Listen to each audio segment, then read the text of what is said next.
कर्नाटक के कुछ कॉलेजों में हुक्काम से क्लास रूम्स में हिजाब पहनने की इजाज़त तलब करने वाले तलबा के किसी के मुसलसल एहतजाज के दरमियान बीजेपी के रियासती सरबराह नलन कुमार कटेल ने हफ्ते को कहा कि रियासती हुकूमत तालीमी निज़ाम की तालिबानाइजेशन की इजाज़त नहीं देगी। क़ीतल का ये तबसरा उस वक्त आया जब रियासत के कुछ हिस्सों में बुरखा पोश ख़वातीन ने तलबात को क्लासरूम में हिजाब पहनने से मना करने के फैसले के खिलाफ एहतजाज जारी रखा।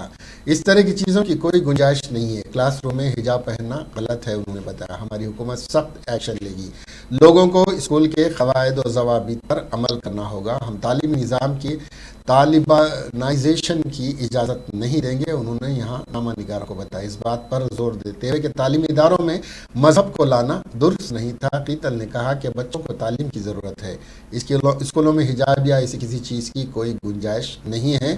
स्कूल सरस्वती यानी इल्म की देवी के मंदिर हैं। ये तलबा का फ़र्ज़ है कि वो स्कूल के ज़वाबित को सीखें और उनकी पाबंदी करें, बीजेपी लीडर ने कहा।